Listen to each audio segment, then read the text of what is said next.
Olá, queridos irmãos, mais uma vez estamos aqui para dar continuidade ao nosso estudo de Gênesis. Hoje trataremos sobre os descendentes de Isaac, vamos falar sobre Jacó e Esaú e sobre a promessa que Deus fez para Jacó e o cumprimento, como se realizou o cumprimento dessa promessa. Convido vocês então para estar lendo comigo Gênesis 25, vamos ler a partir do versículo de número 19. Encontramos o seguinte no texto: São estas as gerações de Isaque, filho de Abraão. Abraão gerou Isaque.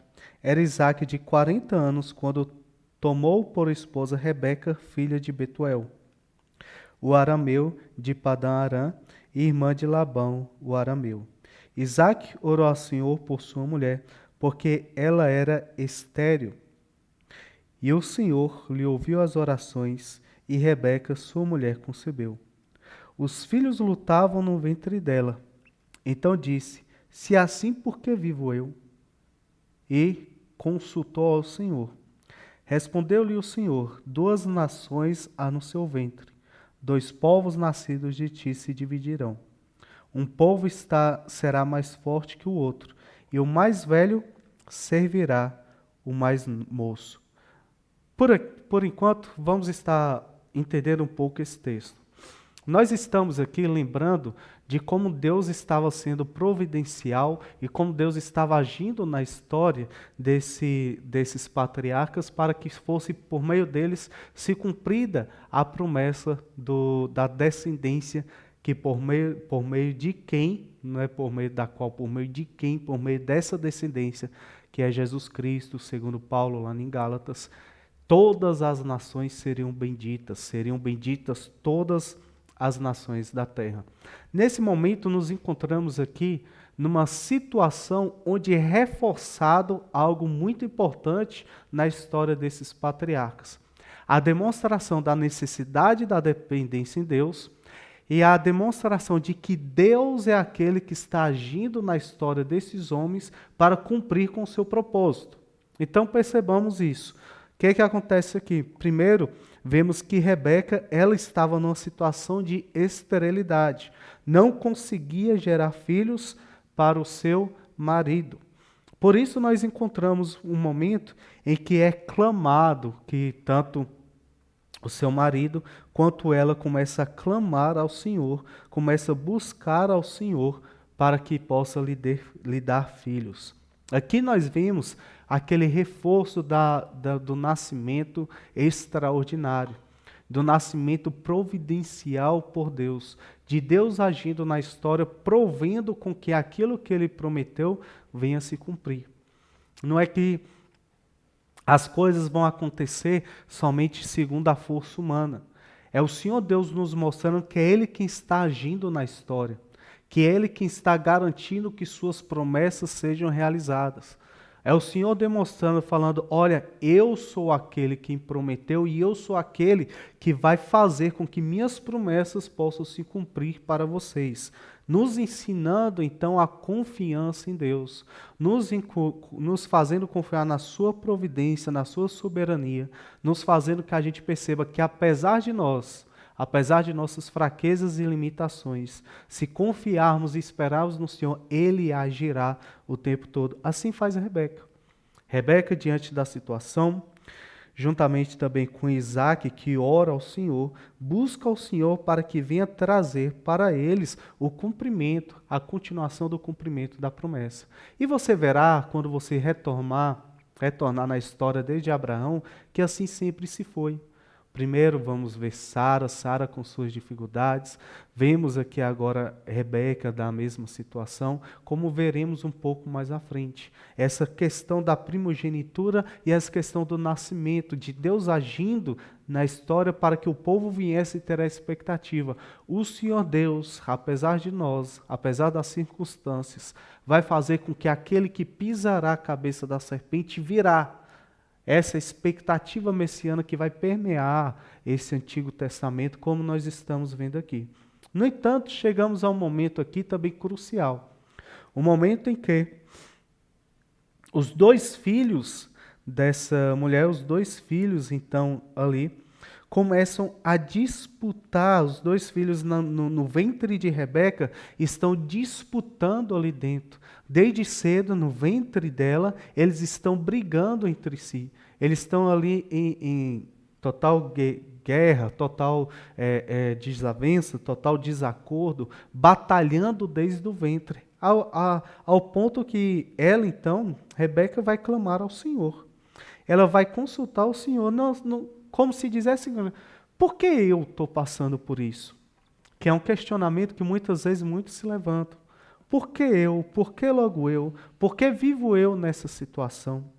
E Deus então vem até ela, trazendo a resposta e fazendo com que ela perceba qual é a situação que está acontecendo ali. Qual é essa situação? Há duas nações em seu ventre. Dois povos nascidos de ti se dividirão. Um povo será mais forte do que o outro, e o mais velho servirá ao mais novo. Uma coisa aqui é interessante.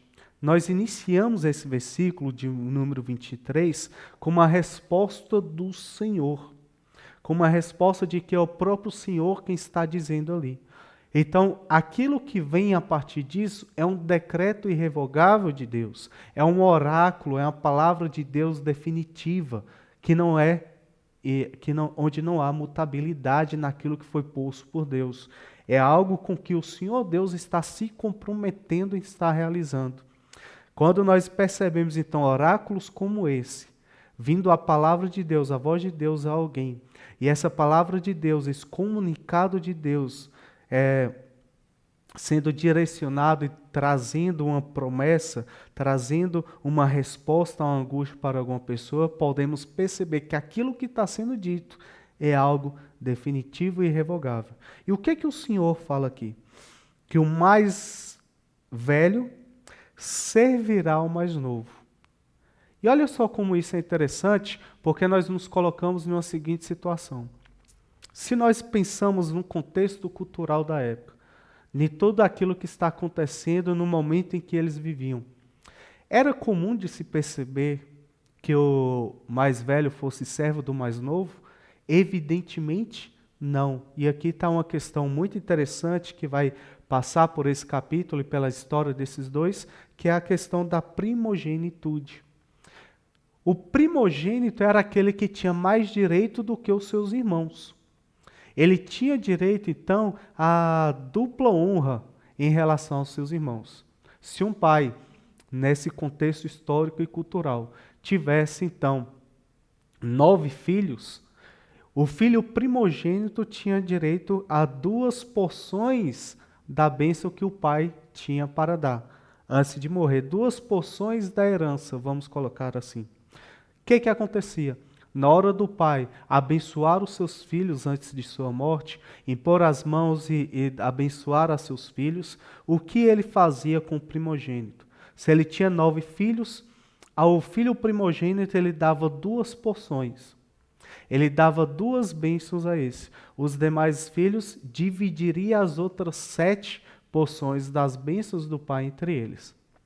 Se o pai tivesse 3 filhos, ele daria para o seu primogênito 2 porções de sua herança, 2 porções de sua bênção. E os outros 2 filhos dividiriam a uma que sobrou. Se o pai tem 2 filhos, o primogênito recebe 2 porções. Ele recebe todas as bênçãos do pai. E o outro filho vai servir a este mais velho. É isso que está acontecendo aqui neste capítulo. É essa questão que permeia a história desses 2 filhos. Como é que isso então vai se realizar no futuro? Outra questão interessante também de primogenitura, vou trazer para que não venha me falhar. Esse que era o primogênito, na falta do seu pai, ele se tornava também o líder daquela casa.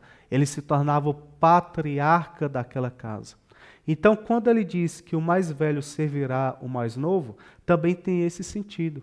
Na falta do pai, na morte de Isaac, na morte do patriarca daquela família, o filho que é primogênito, ele assume então o patriarcado. Ele assume então o dever de proteger e liderar a sua casa. Não é distribuído essa responsabilidade aos irmãos. É do mais velho, do primogênito, o dever de estar governando, protegendo e cuidando daquela casa.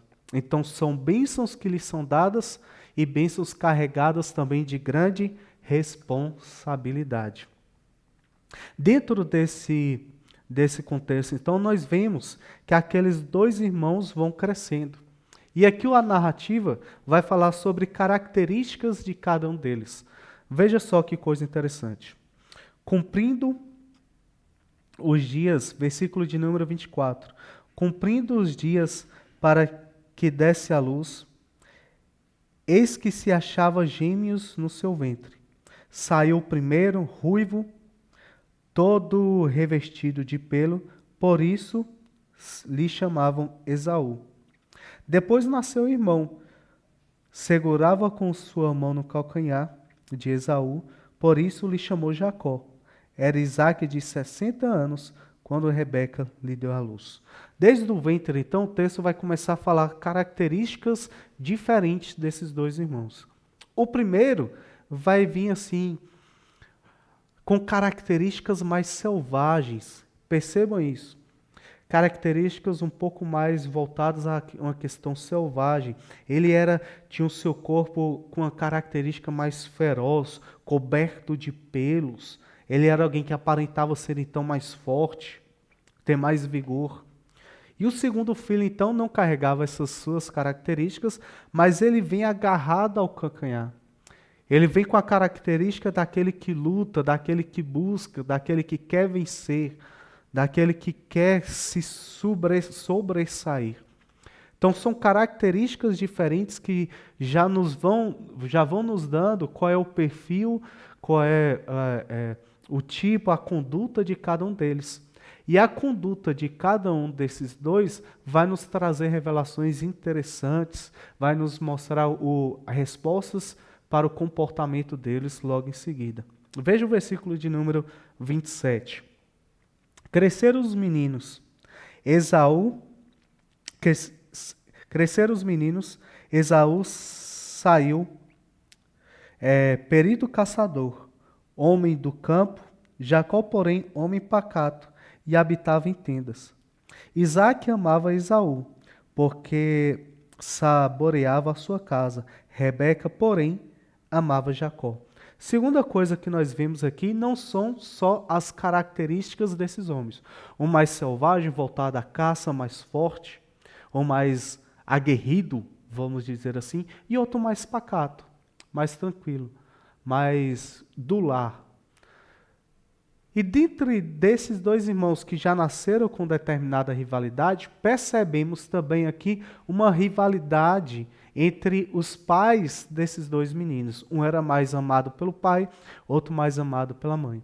Não quero entrar aqui agora em questões de ensinos voltados para a família, mas perceba essa característica, o quanto é importante, o quanto é interessante para a gente ver desde então a natureza desses dois que carregam consigo, desde do ventre, uma certa rivalidade entre ambos. Um aguerrido, de um perfil mais voltado para a caça, um mais forte, um mais voltado para as coisas dessa terra, sua aparência um pouco mais selvagem, e não somente isso, mas também o seu jeito de ser.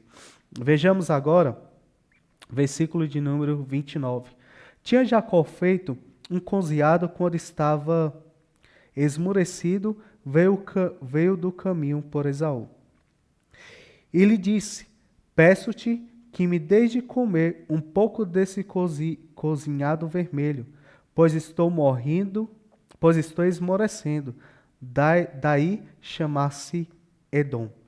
Uma característica que revela o perfil, então, de Esaú, é justamente a forma como que ele lida das coisas.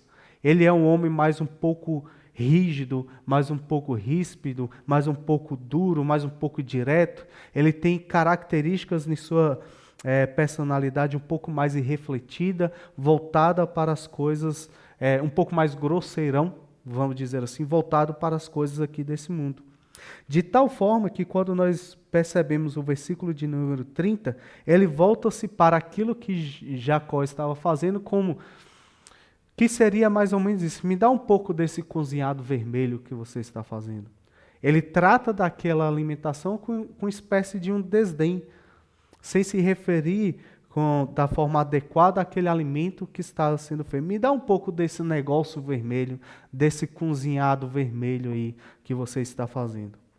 As atitudes dele são atitudes bem arrogantes, são atitudes bem ríspidas. O perfil dele é assim. É um perfil um pouco irrefletido, lida com as coisas daquilo que vê, lida com aquilo que é sensível, e daí se chama então Edom. E essa palavra Edom nos tem um significado interessante, pois Edom vem da mesma origem ali de Adão, que significa esse vermelho, Adão que vem tirado da terra vermelha. Então nós percebemos que dentro desses dois filhos deles já era carregado também aquela mesma natureza humana, aquela mesma natureza pecaminosa, caída das coisas da terra. É percebido aqui então que é passado, mais uma vez, de geração em geração, passado de pai para filho, a questão do pecado original. A questão do voltar-se para as coisas do mundo. Edom não é, nas Sagradas Escrituras, reflete então esses homens e essas personalidades voltadas para as coisas do mundo, para o desejo imediato de satisfazer os seus prazeres ali, o desejo de satisfazer suas vontades imediatas. E muitas vezes o desejo de satisfazer suas vontades imediatas faça com que se perca a dimensão daquilo que está além do imediato, além do aqui e agora. O desejo de satisfazer as suas vontades momentâneas, as suas vontades sensoriais, desejo de satisfazer os seus sentidos, faz com que você perca a perspectiva de futuro. No caso nosso, enquanto cristãos, perspectiva de eternidade. Esse homem tinha então esse perfil, um perfil voltado para a realização dos seus desejos imediatos. Os gregos vão ter algo parecido, que não é a mesma origem, mas os termos se parecem muito, que é a questão do hedonismo. O que é um hedonista? O que é uma sociedade hedonista? Como é, por exemplo, a sociedade brasileira. São aquelas pessoas que estão o tempo todo buscando os seus prazeres imediatos. Nós queremos satisfazer nossas vontades aqui agora. Com amanhã eu não me importo. O meu desejo é de satisfazer a vontade que eu tenho agora, satisfazer os meus sentidos. Eu quero agora, eu quero realizar agora, eu quero sentir agora, eu quero o contentamento agora. Eu não estou importando com depois. Não quero me sacrificar para alcançar algo maior depois. Eu quero agora. Agora eu tenho um desejo de fazer algo, vou me sentir contente em fazer esse algo, então desejo, e dentro do meu desejo eu vou lá e realizo. Isso é hedonismo, desejo de fazer e atender às suas necessidades, seus sentidos imediatos, de forma irrefletida, sem pensar nas consequências. Será que esse era o perfil de Esaú? Vejamos no texto. Versículo 29, vamos retornar um pouco para a gente ir contextualizando. Tinha Jacó feito um cozinhado quando esmoreceu, veio do caminho Esaú. Ele diz: peço que me deixes comer um pouco desse cozinhado vermelho, pois estou esmorecido. Daí chamar-se Edom. Disse Jacó: vende-me primeiro o teu direito de primogenitude. E respondeu ele: estou a ponto de morrer. De que me aproveitará o direito de primogenitura? Então perceba nesse diálogo que a gente concorda com aquilo que estamos traçando do perfil de Esaú, e vemos aqui mais uma vez a diferença de Jacó. Jacó, que era aquele que não tinha esses impulsos imediatos hedonistas. Muito pelo contrário, ele é alguém que pensava à frente, ele era um arquiteto, arquitetava as coisas mais adiante. E quando ele vê o seu irmão chegando, afoito, e aqui não é um exagero, talvez a caça tinha sido frustrada, talvez ele tinha passado muito tempo, talvez dias atrás de algo e não teria sido bem sucedido. Ele volta então com fome, desesperado, querendo satisfazer esse seu direito imediato e sem refletir, sem pensar, ele fala: me dê aí esse negócio vermelho para que eu possa comer. No entanto, por outro lado, Jacó fala: eis uma oportunidade. Quando ele pensa a respeito disso, ele diz: vende-me primeiro sua primogenitude, vende-me primeiro todos os direitos de nosso pai que você tem, enquanto eu não tenho nenhum. Nós só somos dois irmãos, eu não tenho direito nenhum. Todas as bênçãos do meu pai serão para você, porque você tem direito à porção dobrada. A liderança da família virá para você na falta do nosso pai, porque você é o primogênito. Você será o líder da família. Você será o responsável pela proteção. O que Jacó faz então? Me vende então todos esses direitos, se você quer mesmo comer. E o que acontece com Esaú? Esaú simplesmente aborrece a Deus, porque ele trata com desdém as coisas eternas, as coisas sublimes, porque ele sabia das promessas de Deus. No entanto, na busca de satisfazer os seus desejos imediatos, ele abre mão de tudo aquilo que Deus tinha reservado para o primogênito, para a descendência de seu pai, aborrecendo então a esse Deus, aborrecendo então o Deus de Israel. Jacó, no entanto, por outro lado, se apropria agora dessa promessa. E aqui nós não estamos falando de uma ação humana fora do controle de Deus, como muitos talvez possam interpretar. Nós estamos vendo aqui que, sem colocar em questão ou mérito no que está acontecendo entre eles, o cumprimento daquilo que foi dito desde o ventre para a vida dos dois passa a se realizar neste momento, onde Esaú, de fato, abre mão da primogenitude, de fato, abandona a promessa que Deus tinha lhe dado por troca de uma coisa imediata. Jacó, no entanto, todavia, exige o juramento, e depois de exigir o juramento, veja como continua o versículo 33. Então disse Jacó: jura-me primeiro. Ele jurou e vendeu o seu direito de primogenitura a Jacó. Deu, pois, Jacó a Esaú pão e o cozinhado de lentilhas. Ele comeu e bebeu, levantou-se e saiu. Assim desprezou Esaú o seu direito de primogenitude. Vemos aqui então como, dentro da história dos homens, apesar de todas essas situações, aquilo que foi dito pelo oráculo de Deus, como reforçamos, é algo que Deus disse, é algo que foi determinado, é algo irrevogável, se cumprindo então na história desses homens. Percebemos então como Deus então realizou por meio da história desses dois aquilo que ele tinha prometido. Mas vamos tomar para nós aqui algumas reflexões. Como tem vivido cada um de nós diante da promessa que Deus nos deu, da promessa da vida eterna, da promessa da plenitude na Nova Jerusalém com Cristo? Como você tem vivido diante dessa relação? Você tem sido alguém que vive com a esperança da segunda vinda de Cristo, aguardando esse momento para que possamos desfrutar das coisas eternas? Ou até o momento você tem vivido como aquelas pessoas que são como Esaú, somente desfrutando dos deleites deste mundo, somente desfrutando dos prazeres desse mundo e abrindo completamente mão daquilo que está preparado para nós na vida eterna? Você tem sido alguém que, como foi Jacó, e como o Senhor quer de nós, se reserva das coisas breves e passageiras e momentâneas, na confiança do Deus verdadeiro que nos prometeu e garante a vida eterna por meio de Jesus Cristo? Ou você tem sido alguém puramente levado por seus impulsos, que tem sido alguém completamente entregue aos seus prazeres, tem sido alguém meramente entregue à sua vontade? Qual é a resposta de Deus para pessoas que vivem assim? Vamos concluir com uma leitura? Queria convidá-lo para abrir comigo em Malaquias. Malaquias capítulo 1, versículo de número 1. Diz assim: sentença pronunciada pelo Senhor contra Israel, por intermédio de Malaquias.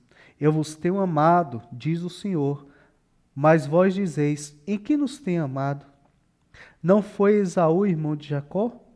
E disse o Senhor: todavia amei a Jacó, porém aborreci a Esaú, e fiz dos seus montes uma assolação, e dei a sua herança aos chacais no deserto. Se Edom diz: fomos destruídos, porém tornaremos a edificar as ruínas, então diz o Senhor dos exércitos: eles edificarão, mas eu destruirei.